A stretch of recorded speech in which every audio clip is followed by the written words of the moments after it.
नमस्कार दोस्तों, हिंदी संस्कृति पी कुमार यूट्यूब चैनल में आपका स्वागत है। दोस्तों, यदि आपने अभी तक हमारे यूट्यूब चैनल को सब्सक्राइब नहीं किया है तो जल्दी से चैनल को सब्सक्राइब कर दीजिए, वीडियो को लाइक और शेयर कीजिए और बेल आइकन को दबा दीजिए ताकि आने वाली वीडियो का नोटिफिकेशन आपको मिलते रहें। दोस्तों, आज की वीडियो का विषय है संज्ञा। आज की वीडियो में हम संज्ञा की परिभाषा, संज्ञा के भेद और संज्ञा से संबंधित 30 अति महत्वपूर्ण प्रश्नों पर चर्चा करेंगे। संज्ञा का शाब्दिक अर्थ है सम प्लस ज्ञा, अर्थात सम्यक ज्ञान कराने वाला। अतः किसी भी वस्तु, व्यक्ति, गुण, भाव, स्थिति का परिचय कराने वाले शब्द को संज्ञा कहते हैं। देखिए, ये संज्ञा की परिभाषा है कि किसी भी वस्तु, व्यक्ति, गुण, भाव, स्थिति का परिचय कराने वाले शब्द को संज्ञा कहते हैं।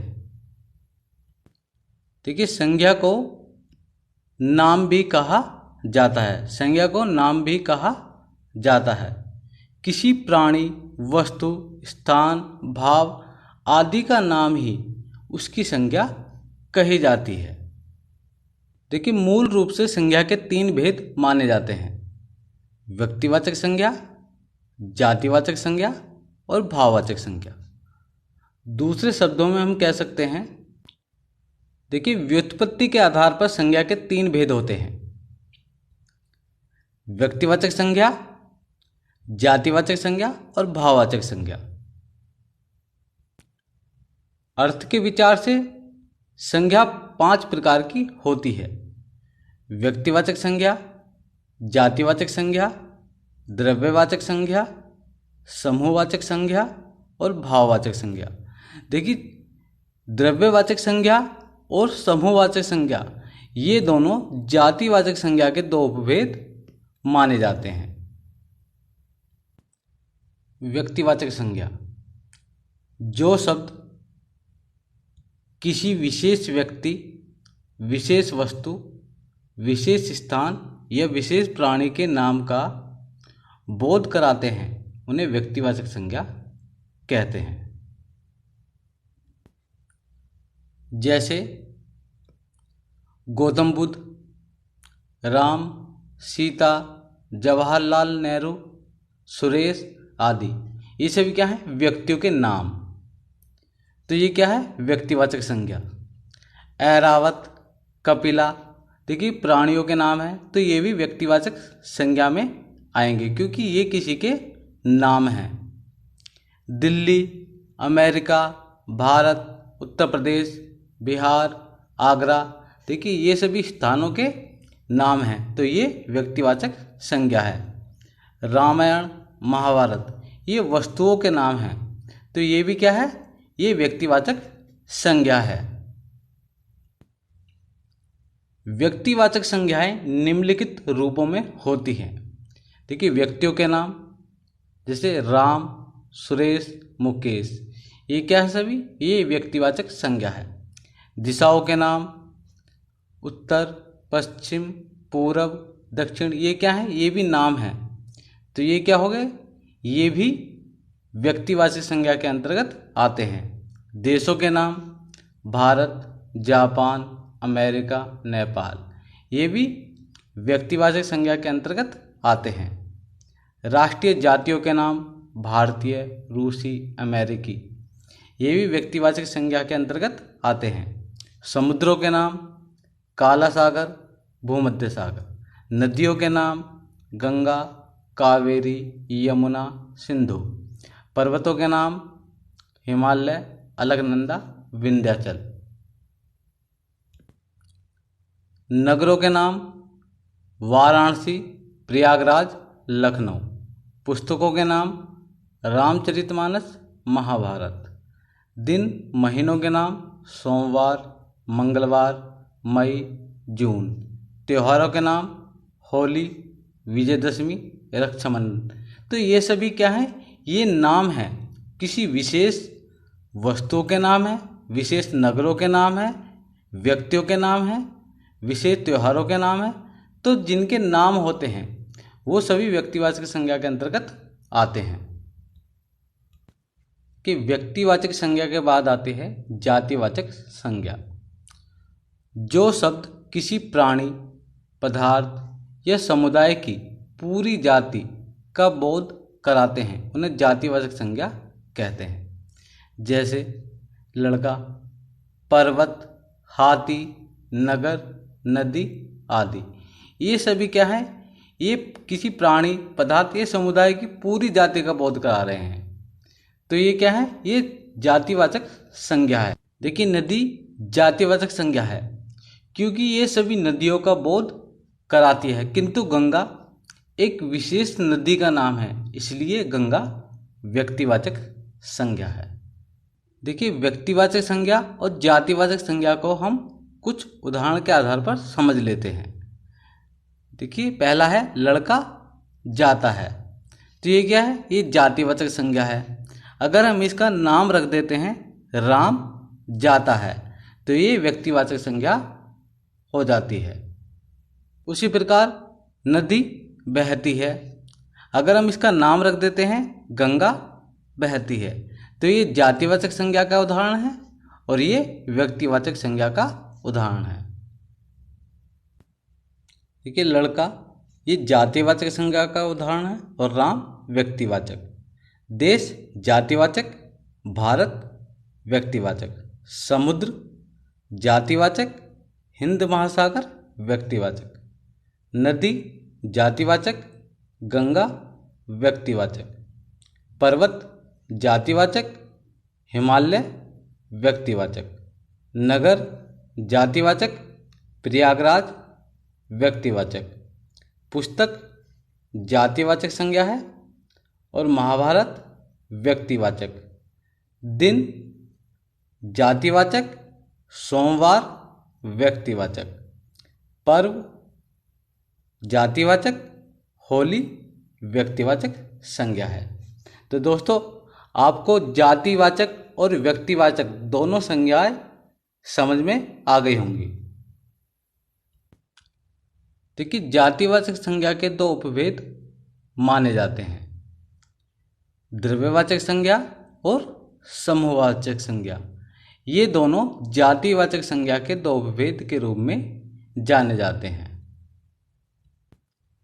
द्रव्यवाचक संज्ञा, कुछ संज्ञा शब्द ऐसे पदार्थों का बोध कराते हैं जिनसे अनेक वस्तुएं बनती हैं।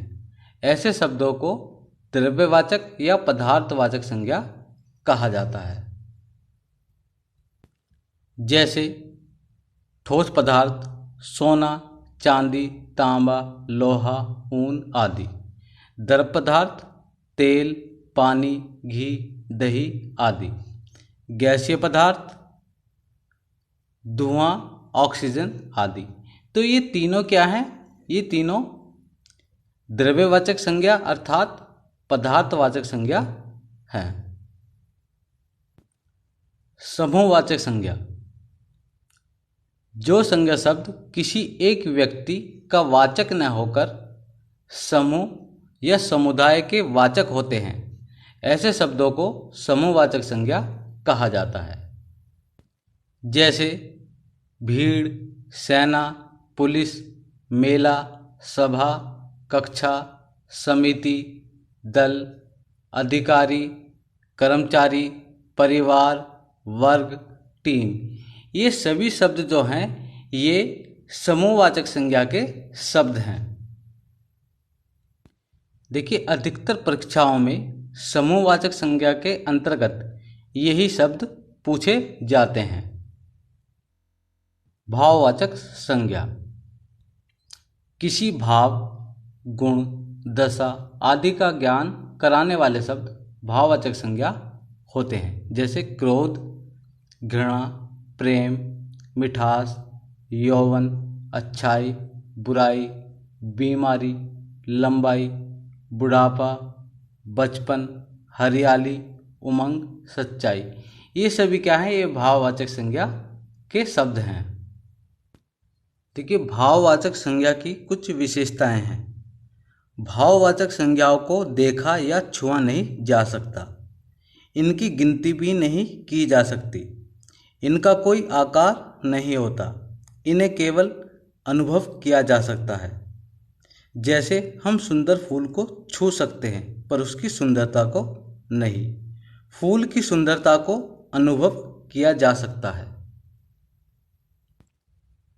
देखिए, भाववाचक संज्ञाओं का निर्माण। जातिवाचक संज्ञा सर्वनाम, विशेषण, क्रिया तथा अव्यय में त्व, ता, ई, इमा, हट, पन, अन आदि प्रत्यय को जोड़कर किया जाता है। देखिए, जातिवाचक संज्ञा से भाववाचक संज्ञा का निर्माण किया गया है। पुरुष पुरुषत्व, नारी नारीत्व, गुरु गुरुत्व। सर्वनाम से भाववाचक संज्ञा अपना अपनत्व, मम ममत्व, निज निजत्व। विशेषण से भाववाचक संज्ञा सुंदर सुंदरता, सौंदर्य, वीर वीरता, वीरत्व, धीर धीरता, धैर्य, ललित लालित्य। अव्यय से भाववाचक संज्ञा दूर दूरी, निकट निकटता, समीप समीपता, नीचे नीचाई। क्रिया से भाववाचक संज्ञा चढ़ना चढ़ाई, घबराना घबराहट, गिरना गिरावट। दोस्तों, संज्ञा आपको समझ में आ गई होगी। अब हम संज्ञा से संबंधित 30 अति महत्वपूर्ण प्रश्नों पर चर्चा कर लेते हैं। वस्तु, स्थान, भाव या विचार के द्योतक शब्द को क्या कहते हैं? तो इस प्रश्न का सही विकल्प है पहला, संज्ञा। व्युत्पत्ति के आधार पर संज्ञा के कितने भेद होते हैं? तो इस प्रश्न का सही विकल्प है पहला, 3। अर्थ के विचार से संज्ञा कितने प्रकार की होती है? तो इस प्रश्न का सही विकल्प है दूसरा, 5। निम्नलिखित में से कौन सा शब्द व्यक्तिवाचक संज्ञा है? तो इस प्रश्न का सही विकल्प है तीसरा, यमुना। देखिए, गाय और पहाड़ ये जातिवाचक संज्ञा के उदाहरण हैं। जातिवाचक संज्ञा बताइए। तो इस प्रश्न का सही विकल्प है पहला, लड़का। देखिए, लड़का जातिवाचक संज्ञा शब्द है। सेना समूहवाचक संज्ञा शब्द है। श्याम व्यक्तिवाचक संज्ञा शब्द है। दुख भाववाचक संज्ञा शब्द है। कौन सा शब्द भाववाचक संज्ञा नहीं है? तो इस प्रश्न का सही विकल्प है पहला, मिठाई। देखिए, मिठाई भाववाचक संज्ञा नहीं है। चतुराई, लड़ाई, उतराई ये तीनों भाववाचक संज्ञा शब्द हैं।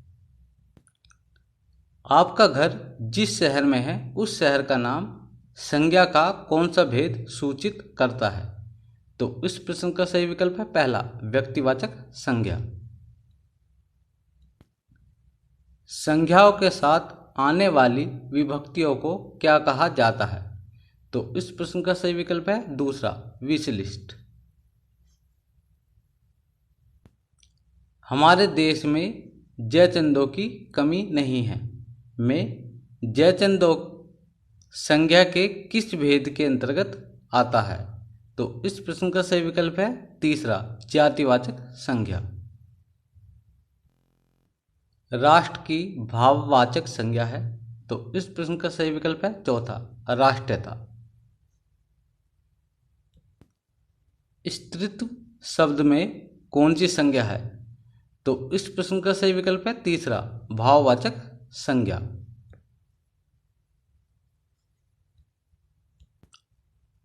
बुढ़ापा भी एक प्रकार का अभिशाप है। इस वाक्य में बुढ़ापा शब्द की संज्ञा होगी। तो इस प्रश्न का सही विकल्प है तीसरा, भाववाचक संज्ञा। निम्नलिखित में से कौन सा शब्द संज्ञा है? तो इस प्रश्न का सही विकल्प है दूसरा क्रोध। क्रोध भाववाचक संज्ञा है।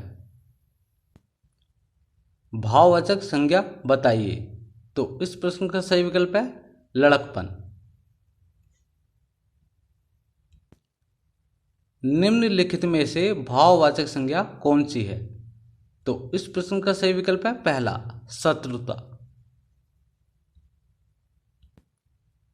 निम्नलिखित में से कौन सा शब्द जातिवाचक संज्ञा नहीं है? तो इस प्रश्न का सही विकल्प है तीसरा सुंदर। देखिए सुंदर शब्द विशेषण शब्द है। व्याकरण की दृष्टि से प्रेम शब्द क्या है? तो इस प्रश्न का सही विकल्प है पहला भाववाचक संज्ञा। सुंदरता में संज्ञा है। तो इस प्रश्न का सही विकल्प है चौथा भाववाचक संज्ञा। मित्र शब्द की भाववाचक संज्ञा होगी। तो इस प्रश्न का सही विकल्प है तीसरा मित्रता। भाववाचक संज्ञा के अंतर्गत आते हैं। तो इस प्रश्न का सही विकल्प है दूसरा गुण दोष। संज्ञा का प्रकार नहीं है या संज्ञा का भेद नहीं है। देखिए देशवाचक संज्ञा का भेद नहीं है। व्यक्तिवाचक, जातिवाचक और भाववाचक ये तीनों संज्ञा के भेद हैं। हरियाली शब्द है। तो इसका सही उत्तर है तीसरा भाववाचक संज्ञा। समूहवाचक संज्ञा है। तो इस प्रश्न का सही विकल्प है पहला लेखक गण। भाववाचक संज्ञाएं नहीं बनाई जाती हैं। तो इस प्रश्न का सही विकल्प है दूसरा समुच्चय बोधक से। देखिए विशेषण से भी भाववाचक संज्ञा बनाई जाती है, सर्वनाम से भी, क्रिया से भी। समुच्चय बोधक से भाववाचक संज्ञा नहीं बनाई जाती है। विद्वान किस संज्ञा का उदाहरण है? तो इस प्रश्न का सही विकल्प है दूसरा जातिवाचक संज्ञा।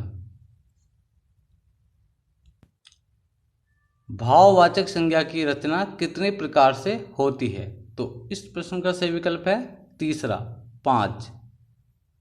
देखिए भाववाचक संज्ञा की रचना 5 प्रकार से होती है। जातिवाचक संज्ञा से, सर्वनाम से, विशेषण से, क्रिया से, अव्यय से।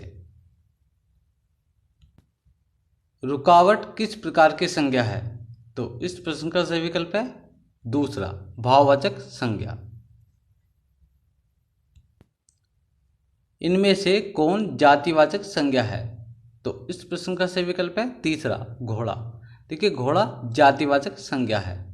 राम, गंगा और हिमालय ये तीनों शब्द व्यक्तिवाचक संज्ञा के शब्द हैं।